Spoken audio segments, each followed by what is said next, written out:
What do you miss the most from pre-COVID? Story 1. Collective sanity. Story 2. As a person who works nights, stores, and restaurants that are open late, I used to be able to get out of work at whatever hour and have a dozen different grocery stores and fast food restaurants I could stop at on the way home, and now 2 years after the pandemic I have only one or two, and sometimes they'll be closed anyway for whatever reason. Story 3. Not being able to book things long in advance because you have no idea what the situation will be like in a handful of months. You can sure as hell buy the tickets for a gig that's happening months from now, but is it actually gonna happen when it's supposed to? Who TF knows? Story 4. I guess I miss not having a stack of inconveniences that have to be dealt with in order to do public things. It's not that any one inconvenience is too much, but it's just so many little things. Story 5. Really living. This feels like just existing. I'm stuck with this overwhelming feeling of ennui. Bored with food, bored with TV, bored with social media, bored with books. Story 6. My sister. Not seen her in person since the start as she works abroad. Sure, we video chat, but 2 years is a long time to not see someone in person. Story 7. A normal university experience.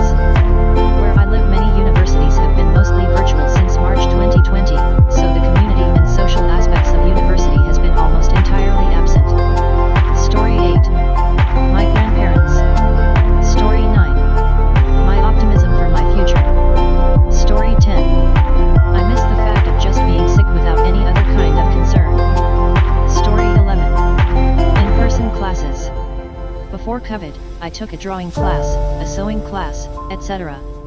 Now, it's so much harder to try out a new hobby. Story 12. My waistline. Story 13. Being present-minded. Here and now sort of mentality.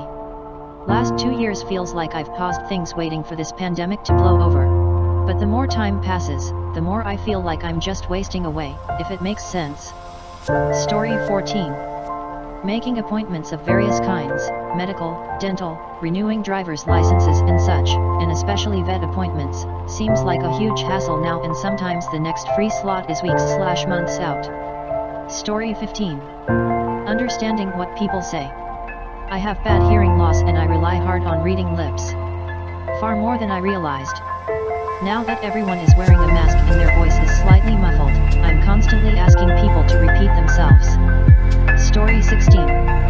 Medium-level friendships. People I was very close with, I put in the effort to stay close to. The exhaustion of video calls was worth it to keep them in my life consistently. I let go of a lot of very surface-level friendships that I don't really miss.